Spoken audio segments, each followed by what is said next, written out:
Hey, what's going on, everybody? Today we're going to talk about Wells Fargo. Wells Fargo is sending a warning about the housing market, and they're saying that the housing market is much worse than it actually seems, and they're actually planning somewhat of a retreat out of the housing business, out of mortgages. And we'll talk about what they mean and what's being looked at as far as Wells Fargo goes. Now, first of all, Wells Fargo has had a lot of scandals, a lot of questionable acts. They've been fined and had to pay heavily, like many of the big mega banks. But we all know without the ability for people to take out loans and take on debt, the economy actually plunges faster than it's plunging now. So, of course, banks have to be propped up no matter what, even banks that have been caught doing a lot of bad things. Wells Fargo economists, the housing market is much worse than it looks. Now what do they mean by that? Well, when you first look at the housing market, it doesn't look too bad. Prices are not actually crashing. They're coming down in some cities. There's only a few cities that are down year over year, meaning prices now are lower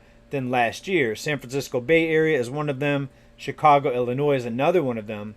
But when you look at home prices, 99% of cities in the U.S. are higher than it was last year. The prices are higher now than they were last year. So there's no signs of even a major correction yet. Now we're starting to see asking prices come down, but when we look at the year over year number, we're only seeing a few cities with the actual sales price down year over year. So most people don't even realize what's happening yet. They look at it as a slowdown, but most people think it's just a slowdown in the rate of growth of home prices. Not too many people expect a decline in home prices. If you look back over the past few months, June to July, July to August, home prices nationwide have dropped. So what's Wells Fargo talking about? Do we have a lot more sinking in home prices ahead? Well, according to Wells Fargo, yes, there's a lot more pain ahead in the housing market. In fact, they're saying the next few months we're going to start to see really noticeable changes in home prices. Quick excerpt out of this article here from nationalmortgageprofessional.com.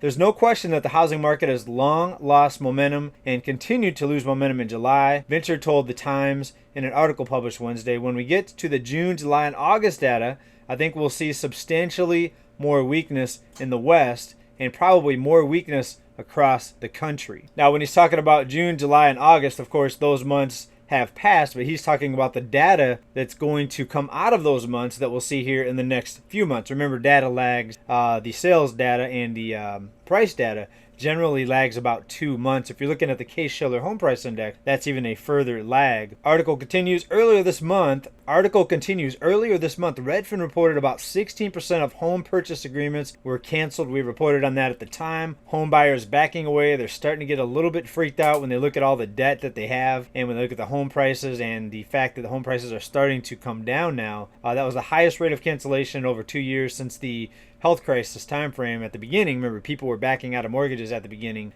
before the panic ensued and the FOMO ensued. People leaving the cities and going to work remotely and other areas. In the meantime, Realtor.com reported that 92% of home sellers accepted some buyer-friendly term, right? So just like we've been talking about, we're seeing this slow shift in the housing market. It's not a crash, but it's definitely a shift, and that's got Wells Fargo a little bit freaked out because how long is the downturn going to last? Nobody knows because the Fed, they're talking about interest rates being held high and maybe even going higher for the foreseeable future. Remember that speech that came out week and a half ago, and markets didn't like it, the home builders didn't like it, of course the lenders didn't realize or didn't like it. We saw a lot more layoff announcements since that was said, and it's so bad that Wells Fargo plans a major retreat from the mortgage business it long dominated. Now Wells Fargo's out there saying, oh, it's because of the scandal. We had a recent scandal. We need to pull back from the mortgage business. I think there's a lot more happening behind the scenes than most people realize. One of those fines against Wells Fargo was a $250 million fine for failing to refinance for certain borrowers of mortgages. Now that's just the tip of the iceberg. That's just one of the more recent fines, right? But we see with a lot of these mega banks, these large banks, that the fine that they end up paying, the penalty that they end up paying, is basically a fraction of what they made. So it ends up being a slap on the wrist. I think most of you know this. These banks can pretty much do anything they want because they've been declared too big to fail. So why would Wells Fargo be pulling back from the mortgage business if they're always going to be rescued, if they're always going to be considered too big to fail? All right, please let me know down in the comments what you think about this. Another recent article, Wells Fargo ordered to pay $22 million for firing an executive who alleged financial misconduct.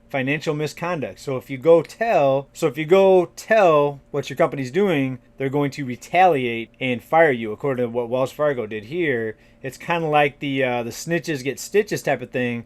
Instead of snitches get stitches, it's snitches get fired. Wells Fargo cuts back on mortgage lending. Will this have another negative impact on home prices because less options for borrowers, less places to go and get a mortgage? Now, we already see some non-bank lenders beginning to fail to file bankruptcy, but this is one of the bigger announcements from one of the mega banks talking about backing away, or at least pulling back some of the operations in the mortgage business. Now, speaking of a cooling housing market, Fortune has a nationwide map here of the cities that are seeing the biggest price cut. So let's go ahead and take a look. And we're looking for the darkest shade here, the darkest purple. And we see, of course, San Diego, almost 50% of homes seeing a price cut. We see Boise, Idaho. We see Las Vegas area. Who else do we have here? The darker shades here. Tacoma, Washington. Wow, 55%. Portland, Oregon, 48%. Texas, Dallas is seeing over 45%. Fort Worth, 44%. Austin, 46%. A lot of people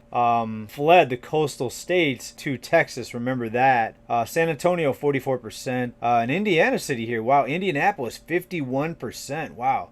Grand Rapids, Michigan, 42%. What else do we see here on the map? Denver, 58%. Goodness. Salt Lake City, Utah, 57%. Another big one. Of course, Boise, that's the leader, 70%. Down to Florida, what we see, Tampa, Florida, 52%. And minimize my pick a little bit here to get to these other cities. Lakeland, 43%. Orlando, 42%. Jacksonville, 41%. Let's go up to Oklahoma. We see Tulsa, 37% of listings with price cuts. All right, so let's wrap it up here. What do we think about this? If Wells Fargo is essential, if they're too big to fail, why would they have to worry about pulling back in the mortgage business? Is there something happening behind the scenes? Is there something much larger brewing that none of us here have gotten the word on yet, right? So we know that what comes out in the news is likely just a fraction of what happens behind the scenes. We try to uncover as much as possible behind the scenes and how the system works, how the banking system, how lending works, fractional reserve, all of that. Things that you won't see on the business news typically, very often anyways. But what do you think down below? Is there something bigger brewing? Why is Wells Fargo so adamant on exiting their mortgage practice? Guys, let me know. I hope everybody liked this report. Hope you're doing well and staying cool. Have a good one, everybody. Keep stacking. Bye for now. Peace.